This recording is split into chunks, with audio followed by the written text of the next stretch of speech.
ទាត់ប្រយោលបាត់ដល់ត្រង់ទឹកជួយទល់ជង្គង់ស្នាមពីលេងរុះកែងស្នាមពីលីបាត់កែងស្នាមមួយពីធុនលេងបាត់កែងស្នាមជាបន្តទី1 round 1បាទទឹកទី1 round 1ជម្រាបជូនសារជាថ្មីគូនេះគឺប្រកួតលក្ខន្តិកៈ3ទឹកបាទចាប់ដើមនេះគាត់ទៅលឺ3ទឹកភ្លាមចូលមកមិនស្ទាបមិនស្ទង់មិនស្ទាក់មិនស្ទើច្រើនទេចាប់ដើមលេងធ្ងន់ហើយបាទសិតតាគេហៅថាអ្នកលេងរន្ទះជើងដូចគ្នាបាទម្នាក់ទាត់លើម្នាក់ទាត់ក្រោមអាយយបាទខៀវគេមែនតើគេត្រៀមប៉ះប៉និតបាទដឹងតែប៉និតល្អគេត្រៀម 100% អញ្ចឹង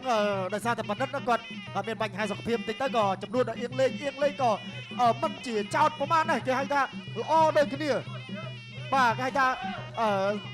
អាឆ្លងកាត់អៀងលេងឯសិនទៅបាទមុននឹងជួបប៉និតបាទយ៉ាងណាទាត់ជើងក្រោមរបស់អៀងលេងបាទកីឡាករថៃគេកម្ពស់ខ្ពស់ជាង 1m70 អៀងលេង 1m65 បាទខុសគ្នា 5 សង់ទីម៉ែត្របាទគេហៅថាបើសិនជាក្បាច់គុណល្អដូចគ្នាអ្នករៀនខ្ពស់នេះគេរៀនមានអត្ថភាពមានព្រៀបជាងតែដែរណាបាទកាយសម្បទាល្អចេះបាទតែយើងចាំមើលសិនបាទអោបគ្នាពីអៀងលេងជង្គង់ស្ដាំរបស់អៀងលេងបាទប្អូនប្រុសរបស់អៀងឡៃបងរបស់អៀងឡុងបងប្អូនគាត់3នាក់សិតតអ្នកដាល់អ្នកប្រយុទ្ធដូចគ្នាបាទហើយតាមការប្រកួតនៅលើសង្វៀននានាក៏បានជួយយឹតយកជាភាពគ្រួសារច្រើនជាពិសេសនេះគឺការប្រកួតនៅលើសង្វៀនគ្រុឌទុនខ្មែរតែម្ដងបាទអោបជាប់ហើយក៏កាច់ពវលបាទដោតជង្គង់ស្ដាប់មួយបាទ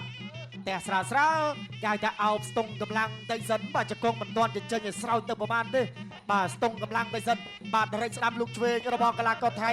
បាទគឺណាឡុងលីផេតណងគីបាទអីចាស់ប្រាប់ចេះតិចតដួលបាទលោកគ្រូបាទទុយវណ្ណរាបាទហើយលោកគ្រូផាន់លើក៏ចូលទៅស្ទុះបាទយ៉ាងលឿនដល់ដើម្បីធ្វើយ៉ាងណាកុំឲ្យកីឡាករទាំងពីរនេះគាត់ជ្រុលអាយយបាទចាប់ផ្ដើមចេញកែងហើយបាទគេហៅថាលីបថៅដាក់គ្នាហើយបាទបថៅគេហៅថាអាវុធមុតស្រួចទុនខ្មែរនេះគឺកែងហ្នឹងហើយបាទណែបាទក្តាប់ដៃកែងខ្លីរបស់បាទអៀងលេងបាទជង្គង់ស្ដាំជង្គង់ទៅមកបាទកាច់ប្រវល់គ្នាទៅមកបាទកាច់ទៅកាច់មកតែពេលវេលានៃការប្រកួតគឺមានតែ3ទឹកបាទអញ្ចឹងគេថាបង្ហាញអស់មកបាទក្បាច់គុណបាទក្បាច់ស្នៀតដែលបាន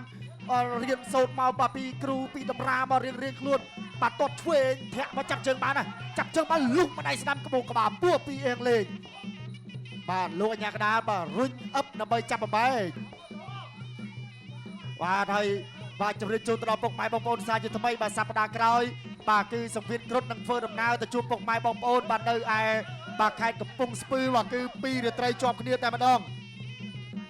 បាទហើយកំពង់ស្ពឺវិញបាទនិយាយពីសមាជិកភាពវិញគឺដឹងតែអែមតែម្ដងហើយសមាជិកភាពយ៉ាងណានេះគឺក្រុមការងារដែលបង្ហាញជូនតាមរយៈเพจគឺ TVK Sport ផងដែរបាទឥ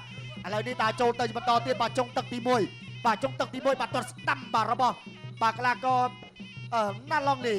អោបជាប់ជង្គង់ទៅមកបាទផ្ទះជង្គង់ទៅមកផ្ទះពីចំហៀងបែបនេះមិនអាចថាផ្ដួលគ្នាបានទេបាទព្រោះថាពុកហាត់នឹងគេថាសាច់ស៊ីកផែកដូចគ្នាឥឡូវនេះគឺចាប់ទឹកទី1 round 2បាទអរគុណច្រើនទឹកទី2 round 2បាទគេខ្ពស់ជាងយើងប៉ុន្តែបាត់ពិសោធន៍យើងច្រើនជាងបាទដើរចូលទឹកស្ដាំបាទខ្ពស់ពីណាឡុងលីបាទប៉ុន្តែដើរចូលទៅវិញពីធុនអៀងលេងបាទអៀងលេងគៀងហើយទឹកស្ដាំកាប់គោបាទពីកីឡាករថៃដើរចូលបាត់កែកស្ដាំអត់ដល់គោដែរទេបាទអូអិនតនូប៉ាភ្នំទាញមកឲ្យក្រាញចាក់ជង្គង់ស្ដាំពីធុនអៀងលេងជង្គង់អូយបាទបង្គោលខៀវនេះក្មេងបាត់ពិសោធន៍គួសមបាទប៉ុន្តែគេបានវឹកហាត់បាទគេត្រៀមជួបជាមួយនឹងធុនប៉និតបាទអញ្ចឹងគេត្រៀមក្បាច់ក្បួនប៉ុន្តែអៀងលេងថាជួបត្រឹមខ្ញុំសិនមកបាទអ្វីធ្វើបិទតែរៀងខានបន្តិចប៉ុន្តែអៀងលេងបង្ហាញទៅតាំងទឹកទី1ណែកាច់ឲ្យដួលទាំងភ្នែនតែម្ដងនេះគឺជាយុទ្ធសាស្ត្រទាញកម្លាំងគូប្រកួតដូចគ្នាបាទផ្សាយឲ្យជូនដល់ពុកម៉ែបងប្អូនទស្សនិកជនផងគាត់ឆ្វេងពីបាទណាឡុងលីបាទបងប្អូនត្រៀមណាសប្តាហ៍ក្រោយយើងជួបគ្នានៅកំពង់ស្ពឺគេថាដឹងតែញាក់សាច់ហើយបាទដឹងតែល្អមើលហើយបាទយើងទស្សនាជាបន្តទៀតដើរចូលដើរត្រង់បាទឆ្វេងស្ដាំពោះកែងស្ដាំទៅវិញបាទរុញចេញទឹកឆ្វេងពីណាឡុងលីដើរចូលឆ្វេងស្ដាំឆ្វេងស្ដាំទាត់កាប់គល់ជាងក្រៅពីណាឡុងលីដើរចូលធាក់ឆ្វេងជាបន្តទៀតបាទពីធុនអៀងលេងបុកកណ្ដោកែងឆ្វេងបាទបោះជង្គង់ស្ដាំទៅវិញដូចគ្នាពីបាទធុនអៀងលេងបាទទឹកពេលនេះក៏ក្រៅតែម្ដងបាទចេញអាវុធចេញស្និតច្រើនដូចគ្នាដេញតាមវាប្រុងទីងកែងឬយ៉ាងណាមកទៅធុនអៀងលេងបាទទាត់ប្រយោលបាទដល់ត្រង់ទឹកឆ្វេងជាបន្តទៀតពីកីឡាករបាទណាឡុងលី បាទណាលីនងគីបាទចាក់ជង្គង់ឆ្វេងជង្គង់ស្ដាំពីធុនអៀងលេងចាក់សោទល់ជង្គង់ស្ដាំពីលេងរុកកែងស្ដាំពីធុនអៀងលេងបាទឆ្វេងស្ដាំពីដៃបុកកណ្ដោកែងឆ្វេងពីណាលលីបាត់កែងស្ដាំមួយពីធុនអៀងលេងបាត់កែងស្ដាំជាបន្តទៀតអត់ដល់គោលដៅនៅឡើយទេពីអៀងលេងបាទអ្នកកំពុងឆ្នាំងបាទសរុបតែមួយជាមួយខ្ញុំបាទអញ្ចឹងផ្ញើជូនដល់ពុកម៉ែបងប្អូនអ្នកកំពុងឆ្នាំងទាំងអស់គ្នាផងបាទបុកជាបន្តទៀតដើរចូលទល់ដៃធាក់ស្ដាំជន្ទរមៀកទឹកកាប់គល់ជើងក្រោមសងឆ្វេងមកវិញស្ដាំមកដៃពីណាលងលីណែពុកកែងស្ដាំពីធុនអ៊ីលេងអត់ដល់គាត់ឲ្យទឹកឆ្វេងមកវិញពីណាលងលីចាក់ជង្គង់ស្ដាំពីធុនអ៊ីលេងជង្គង់ស្ដាំពីធុនអ៊ីលេង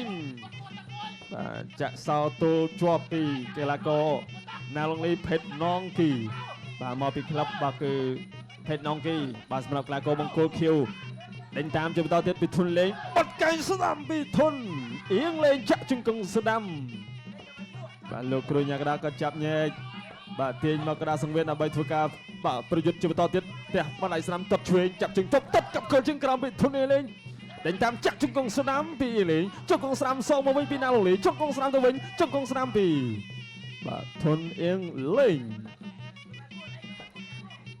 បាទតែគ្រាន់តែបំបាយភ្លាមតបស្ដាំបានមួយជើងផ្លិតស្ដាំមួយជើងទៀតពីណាឡងលីតលន់សូព្រោះណាជង្គង់ស្ដាំមានធ្វើមិនម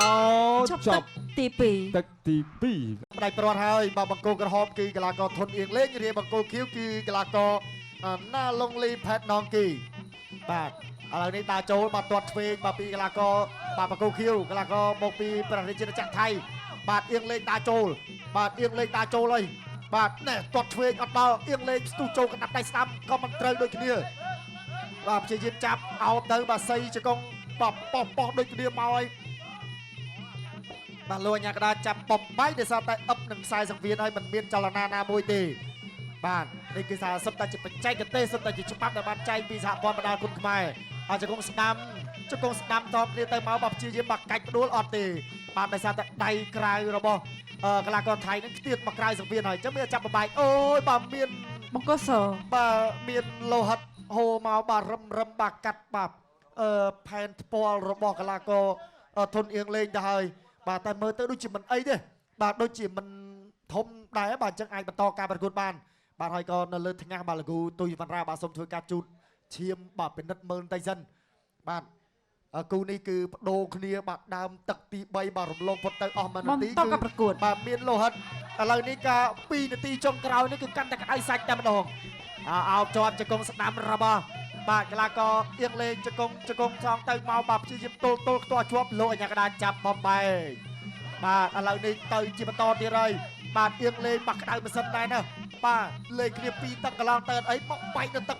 ចុងក្រោយបាទកាប់កែងមើលរបស់អៀងលេងបាទជង្គង់ស្រាលបាទដោយសារតែបាទអត់ផ្សេងមានអាឡង់ប្រមាណទេបាទអឹបនឹងពួរសង្វៀនហើយបាទក្តាប់ដៃឆ្វេងស្ដាំរបស់បាទឡាន់ណងលីអាយទាត់ស្ដាំទៅតែប្រេះបាទគូនេះបានប៉ះធុនបណ្ឌិតដូចអ្វីដែលក្រុមតុកនឹងថាអូយឆ្ងាញ់បងប្អូនហើយបាទតែយ៉ាងណាអីទេបាទអៀងលេងក៏គាត់បាទកំពុងតែបាទកំដោបានពេញទឹកដូចគ្នាហើយលទ្ធផលក៏យើងមិនទាន់អាចដាច់ទឹកដូចគ្នាណាបាទត្បិតថាមានលោហិតក៏ប៉ុន្តែមានទៅមានមកទេបាទជង្គង់អឹបជាប់លោកអាញាកដាចាប់បំបាយបន្តទៀតបាទនៅសល់បាទ1នាទីនៅក្នុងទឹកដៃប្រត់អៀងលេងព្យាយាមដើរចូលប្រើកណ្ដាប់ដៃបាទទាត់ហើយទាត់ទៀតបាទពីកីឡាករណាឡុងលីផេតណងគីបាទកាច់ក្រៀកបវលលោកអាញាកដាចាប់បំបាយហើយនៅតែសម្លឹងមើលថ្ងាសរបស់អៀងលេងហើយគិតថាអូមិនអីទេអៀងលេងបន្តការប្រកួតទៅអៀងលេងគឺនឹងបន្តដើរចូលបាទសើរបស់លោកគ្រូធុនសុភាកម្រឃើញថាបាទវាយប្រយោលឬក៏វាយដកណាគឺភាគច្រើនគឺដឹងតែដើរចូលហើយបាទនេះមកចំនួនផងមកដើរចូលស៊ូ3ទឹកពេញប៉ុណ្ណឹងណាបាទទម្រាំតែគាត់ដឹងមុនមួយខែទៀតអូមិនដឹងយ៉ាងណាឥឡូវនេះដើរចូលបាទម៉ាត់ដៃស្ដាំរបស់អៀងលេងបាទលោកអាញាកដាលោកគ្រូទុយសវណ្ណរាចាប់បបែកបាទសូមឲ្យទៅបង្គោលសនតិសិនបាទវាយ corner ហើយសូមអញ្ជើញលោកគ្រូប៉ែតបាទដើម្បីមកជួយបាទពិនិត្យបាទថាអាចថាបន្តការប្រកួតបានឬក៏យ៉ាងណាប៉ុន្តែនៅលើថ្ងាសដូចជាអាចថានឹងមិនអីទេបាទហើយពេលវេលាក៏នៅសល់តែ20វិនាទីតែប៉ុណ្ណោះបាទប៉ុន្តែយ៉ាងណាគឺអាស្រ័យទៅលើលោកគ្រូប៉ែតដែលគាត់បាទពិនិត្យមើលស្នាមរបួសផ្ទាល់បាទអៀងលេងក៏បែរមកថងលោកគ្រូខ្ញុំសុំប្រកួតទៀតអូយប៉ុណ្ណឹងអត់បញ្ហាបាទប្រកួតជំនួនជានឹងក៏មានដែរបាទគេហៅថាបាទដើរកាត់ទឹកដើរកាត់ភ្លៀងបាទរែកអីនឹងទៅទឹកឥឡូវនេះបន្តការប្រកួតបាទជង្គង់ស្ដាំអៀងលេង កាច់បវលជ្រែករៀងខ្លួនបាទជង្គង់ស្ដាំពីកីឡាករថៃទៅវិញជង្គង់អៀងលេងអឹបបាទទាញបវលគ្នាទៅមកលោកអញ្ញាកដាបាទអឹបជាប់បាទ15វិនាទីចុងក្រោយអូយបាទលោកគ្រូប៉ែតបាទលោកគ្រូទុយវណ្ណរាប្រាប់ថាបាទសូមជូនបន្តិចសិនគណៈដាក់អៀងលេងបាទឆ្វេងត្បិតថាគាត់និយាយមកខ្ញុំស្ដាប់មិនឮក៏ប៉ុន្តែគាត់បង្ហាញអាការៈប្រាប់ថា ចប់ទឹកទី អីទេលោកគ្រូអីទេបាទនេះហើយក៏ចប់ទឹកទី3ល្មមបាទអរគុណបាទទៅដល់អៀងលេងអរគុណទៅដល់កីឡាករបង្គោលខៀវ 3គូនេះស្មើគ្នា បាទអរគុណច្រើនបាទគឺការប្រកួតបាទ3ទឹកពេញបាទ